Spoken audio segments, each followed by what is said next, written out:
embodiment of divine wisdom. Jesus of Nazareth, man or myth?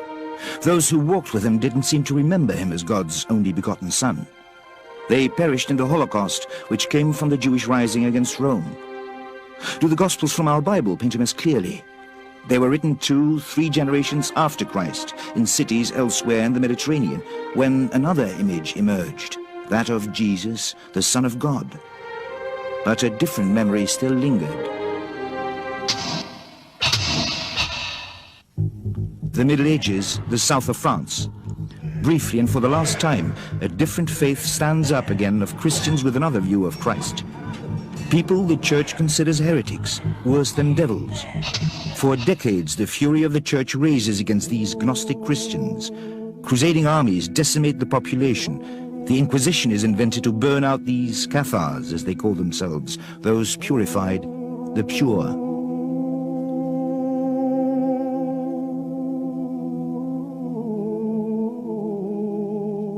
After many centuries, people now start remembering these Cathars and visit the places where they suffered.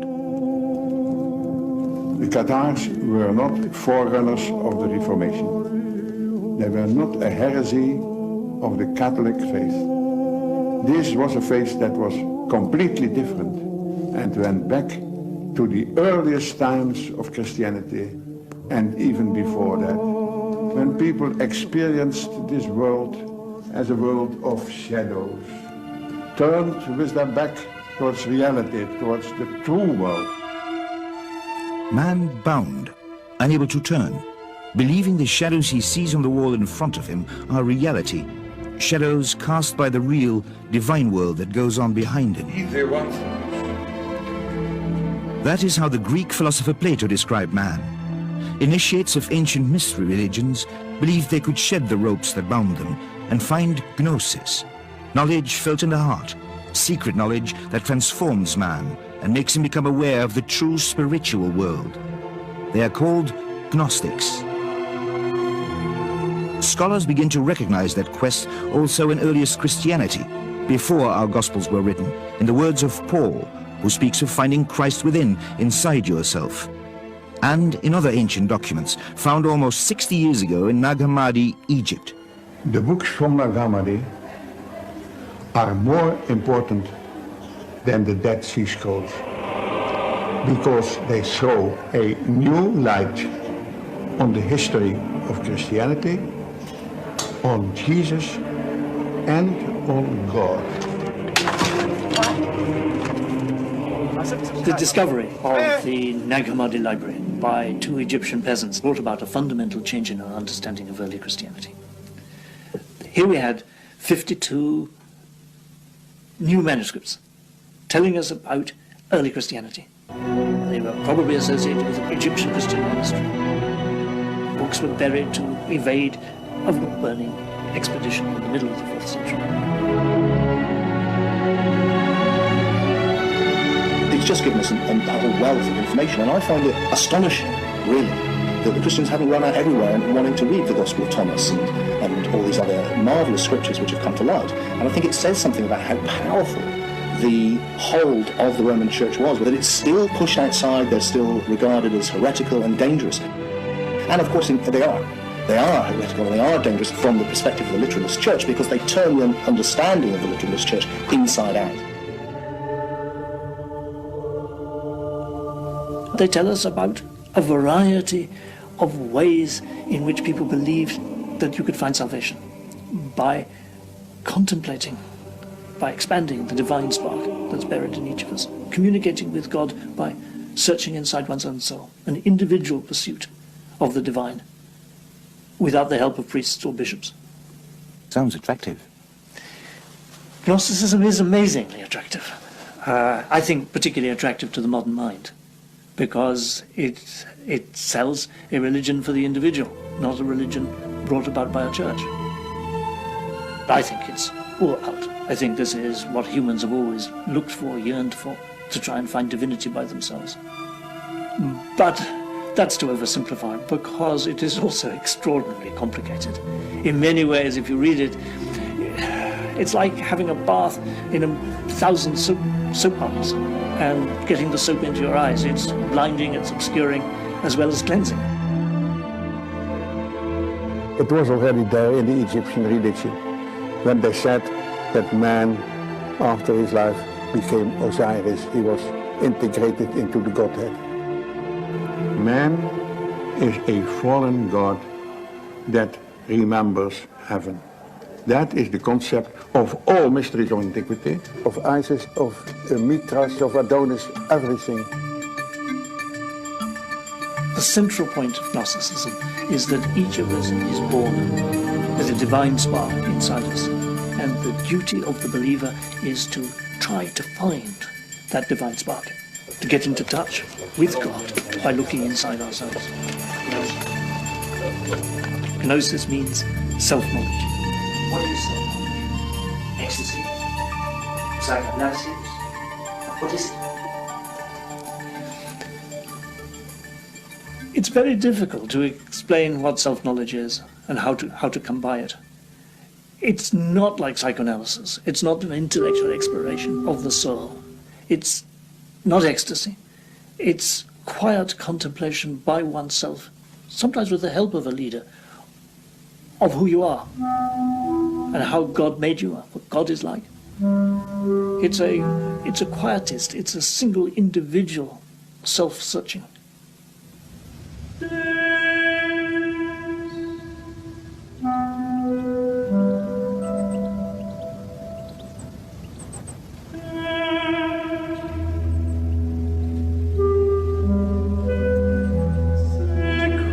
The basic idea that underlies Gnosticism or mysticism is that we're stuck in our ideas about what life is and about who we are.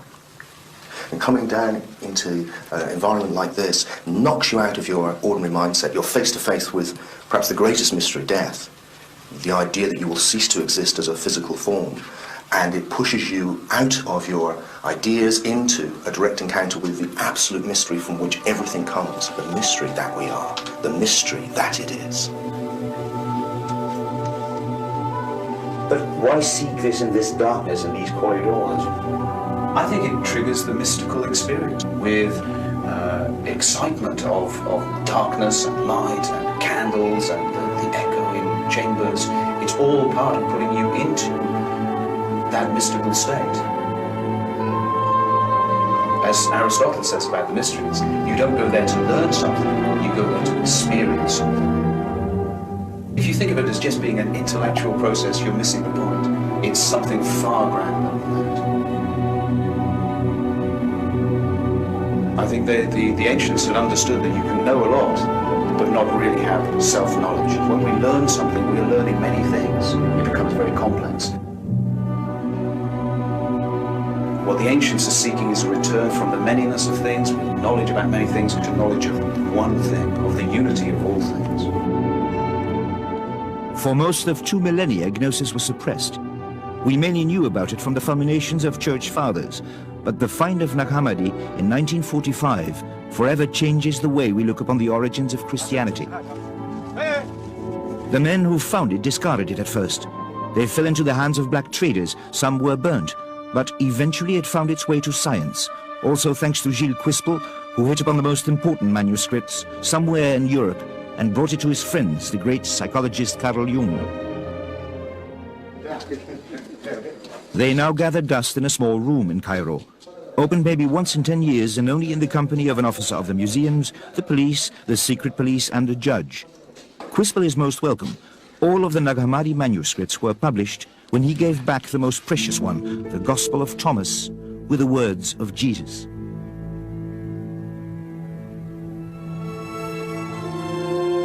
It starts with the word, these are the words that Jesus, the living, spoke. And Didymus Judas Thomas wrote, and he said, whoever finds the explanation of these words will not taste death. Who was Didymus Judas Thomas? Didymus Judas Thomas, which means Judas the twin, was one of the brothers of Jesus. Later church tradition turned Thomas into the apostle who could not believe Jesus came back in the flesh, stigmata and all. Doubting Thomas who is now said to be the most faithful disciple of his master. Who best understood his brother. According to the Gospel of Thomas, yes. He's understood not to be Jesus' twin brother on a literal level, but rather that whoever reads this gospel is to understand that he or she can come to recognize himself as Jesus' twin.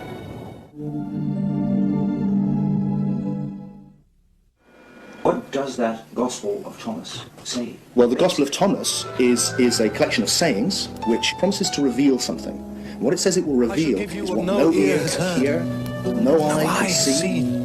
What no hand has touched and what has never occurred to the human mind. What is it? Well, it's you. You are the thing you can't hear, see, your essence, consciousness itself. And I think this is the key thing. If you want to understand what Christianity is actually about and what paganism is actually about, is to understand that it's a journey of self-knowledge. And this was the great injunction which the god Apollo gave to the pagans at the Oracle of Delphi, search for the gnosis, self-knowledge, know yourself.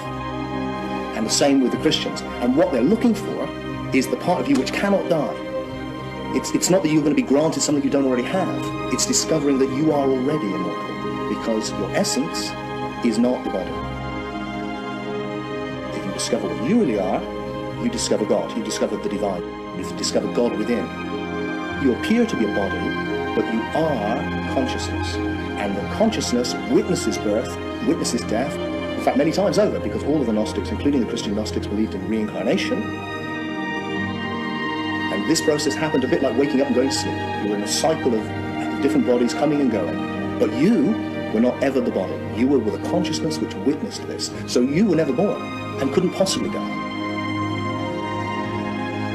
All separate things are expression of one thing. So all human beings are images, or the word they use is eidolon. They're an image of the one daemon or spirit. A reflection of the divine. Not a reflection so much as the divine become conscious of itself. Become conscious. They use the term for the Father of the dazzling darkness. If you imagine light with nothing to reflect on, it's dark. So light in itself is dark, and they use this term dazzling darkness. Pure potentiality.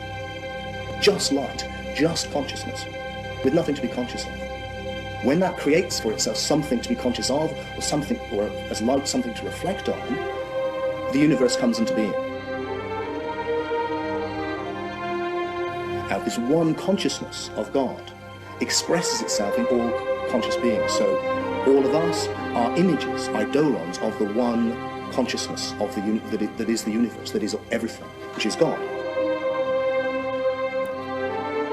Christian myth, as we have it, on the contrary, emphasizes a deep gulf between man and God. God is God, and we are mere mortals. Now, the Gospel of Thomas has a very different message. It speaks of Jesus as Son of God, and speaks of all other humans as also the children of God, who may not be aware of that because they are not aware of being created in the image of God, the divine light that came into being before the universe was created. When God said, "Let there be light," humankind was made in the image of that light. And in the Gospel of Thomas, Jesus speaks as the voice from the light. Why are the words from Thomas' Gospel, "Look under any stone and you shall find me," so dangerous for the church? Well, I think it's because it's pantheistic. It is suggesting that divinity is everywhere and in all things. What happens with the Christian triumph is what you would expect in the creation of a church. In order to get to God, you have to go through the bishop.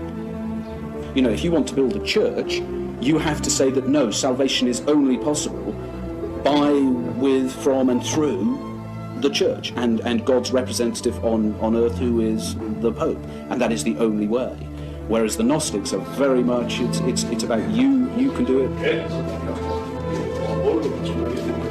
This was the revelation of the gnosis, was that your essence, by its very nature, is immortal. So you didn't have to win it by being a good boy, by obeying the rules. This is why the Gnostics are quite anarchistic. They're free thinkers, they're libertines, they don't go for obeying rules. And of course their great hero, Jesus, is portrayed in their story as a libertine who hangs out with prostitutes and hangs out with disreputable people. Breaks the rules, who does the wrong thing on the Sabbath, and who constantly attacks the religious authorities and is in dispute with them. He's a classic Gnostic character, and they were like that themselves. Because of this, because for them it's not about obeying rules. For them it's about discovering self-knowledge, what you really are.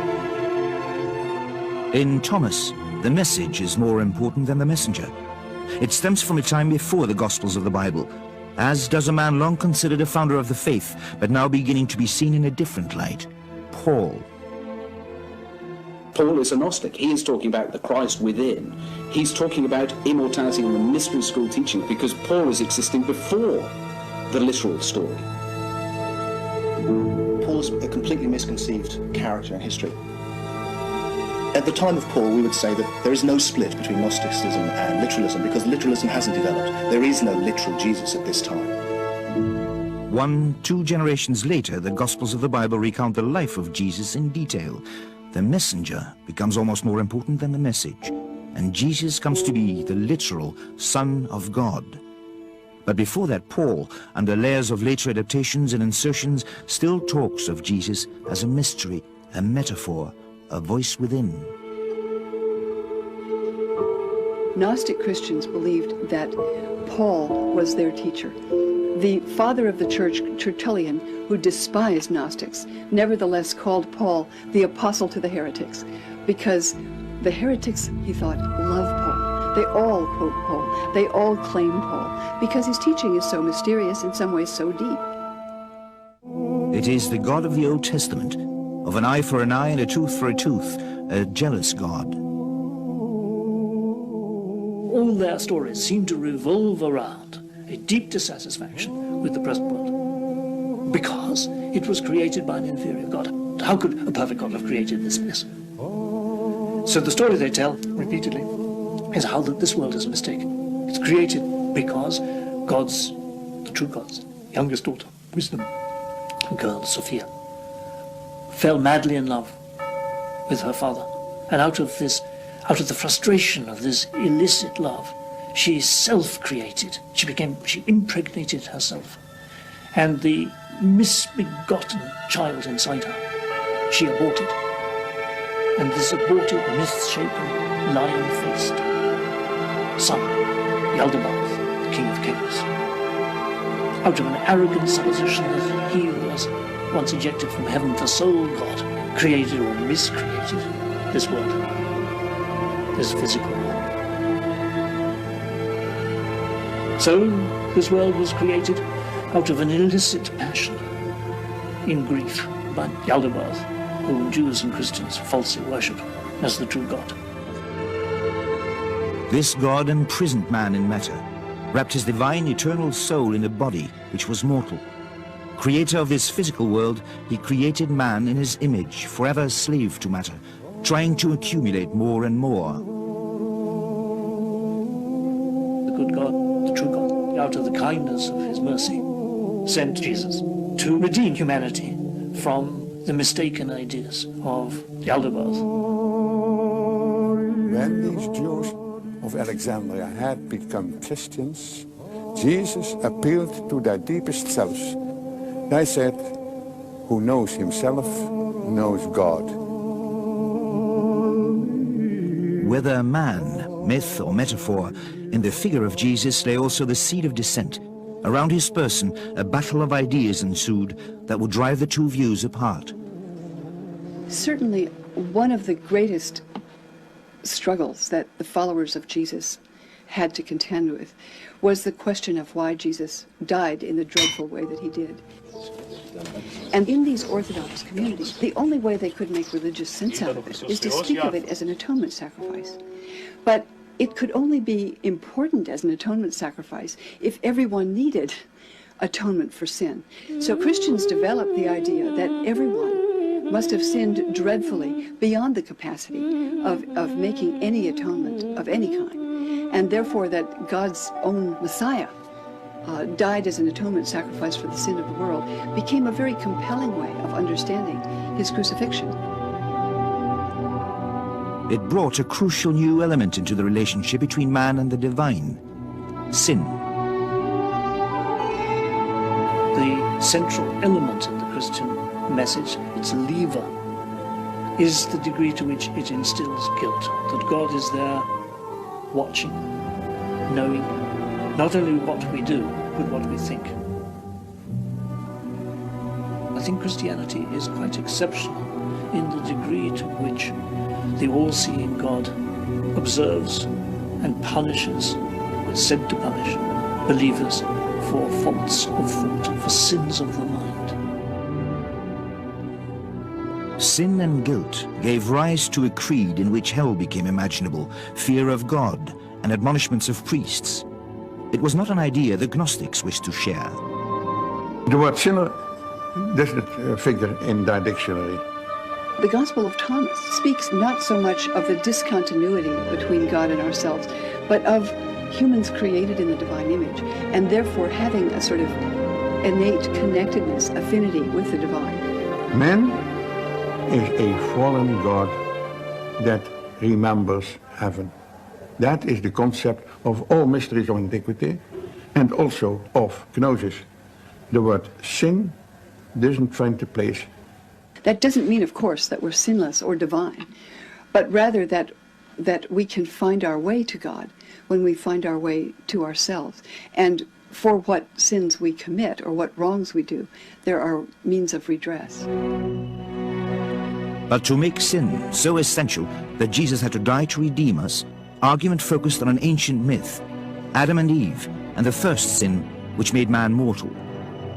Christians dwell upon the sinfulness of Eve, the wicked woman, much more than Jews do. Before Orthodox Christianity, sin hadn't been such an issue. Jewish rabbis, pagans, Gnostic teachers basically agreed that we have in us the capacity to follow or to disobey God.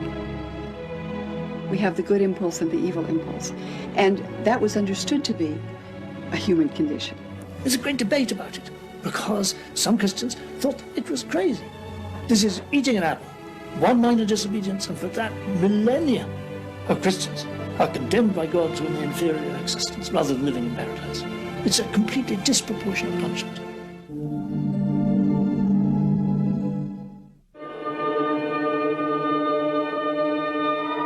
Only in later Christianity, that idea of inherent human sinfulness, original sin, develops, especially by Augustine, in the 4th century. So in these Orthodox communities, one develops a strong sense not only of the distance between God and humankind, but of the innate and irredeemable sinfulness of the human condition, apart from this death of Christ now understood as sacrifice. But the conventional Christianity, the canonical Christianity, which didn't become established until the 2nd century, was much disputed. And so some Christians thought that Jesus was a divine figure and that it was completely inappropriate for him to have suffered on the cross. And they told stories which justified their beliefs. For example, when Jesus was being brought up to Golgotha after being flogged and was obviously weak from the flogging, the soldiers got Simon of Cyrene to carry his cross. And Jesus, seeing this as a perfect opportunity, swapped identities with Simon of Cyrene, so that it was Simon looking like Jesus who was crucified, while Jesus, looking like Simon, slunk off in the crowd, went up to heaven, and hovered above the cross, laughing at the success of his deception.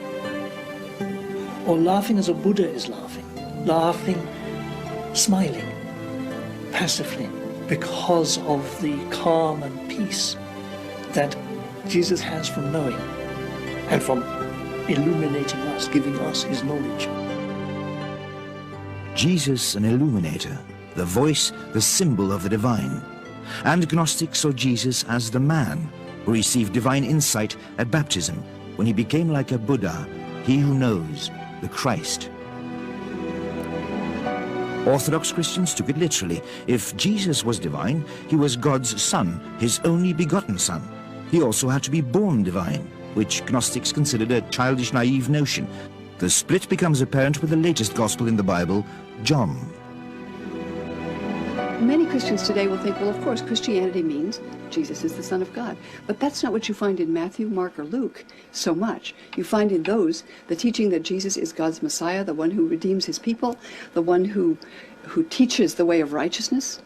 One could be a very devout Jew and follow Jesus at that point. But with the Gospel of John, the claim that Jesus is God's Son, and more than that, his only Son, That radical claim, which actually I cannot find mentioned among Orthodox Christians before about the year 160, becomes the lens through which Christians later read all the Gospels. I began to be convinced, it sounds bizarre, that the Gospel of John was written to counter this other view. And it changes the understanding of the Christian message in a dramatic way. Jesus, the literal Son of God and only begotten one. But to Gnostics, Jesus was a metaphor, a symbol for the divine that hides in all of us. In that sense, we are all sons of God. We are all sons of God if we realize our true identity. Whilst we don't, we are in a state of death. Now, this is fascinating, I think. In the ancient world, this is the underworld. We now are dead. For the Gnostics, for the mystics, this is the underworld in which we are the spiritually dead because we think we're the body, and we're not.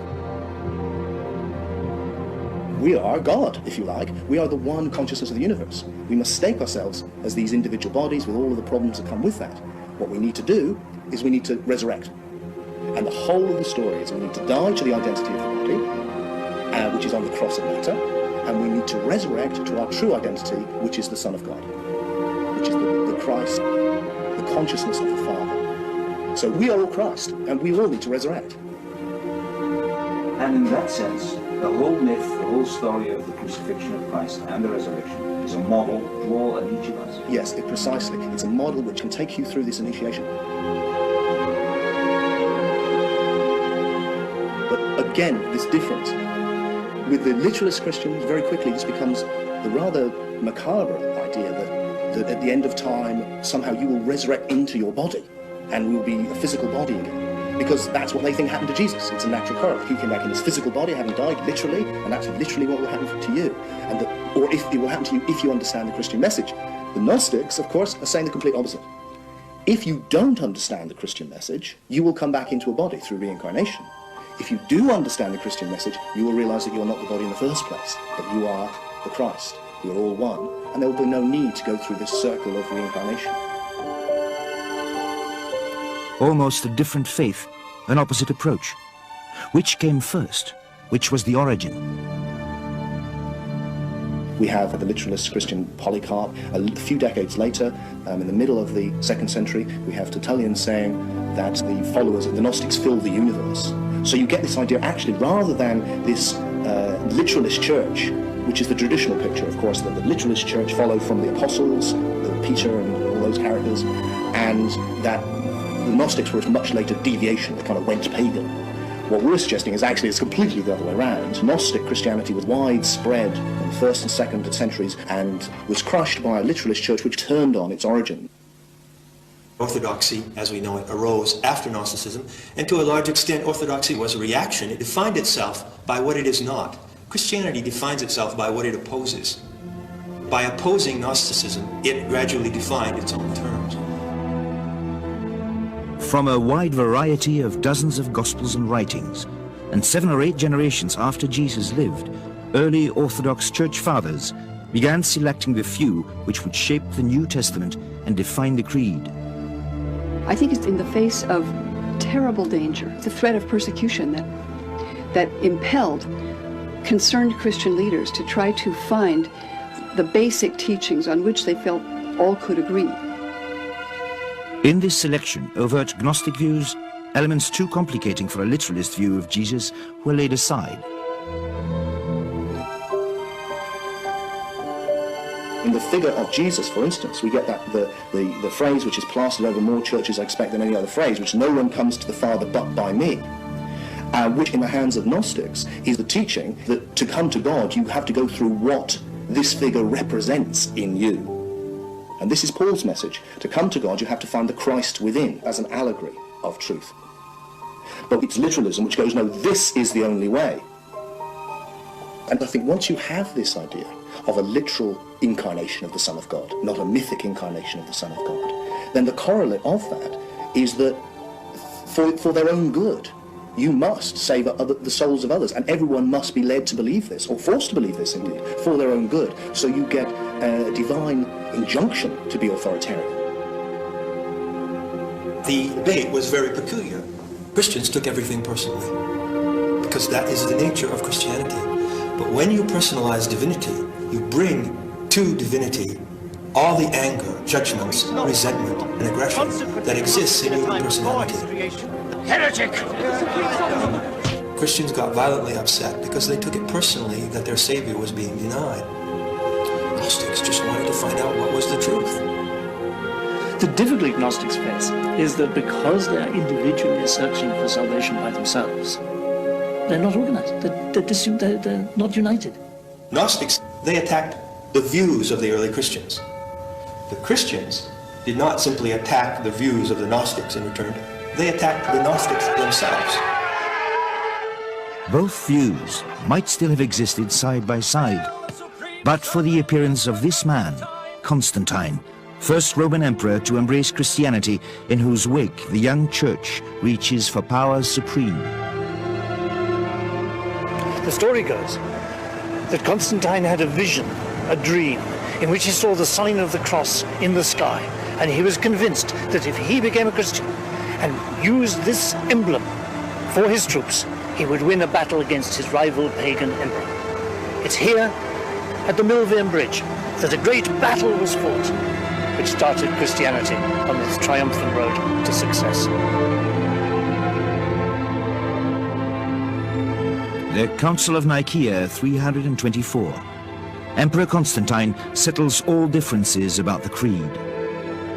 Fellow ministers, we believe in one Lord, Jesus Christ, the Son of God, God from God. 3 centuries after he lived, Jesus is proclaimed to be the Son of God by imperial decree. All other opinions are forbidden.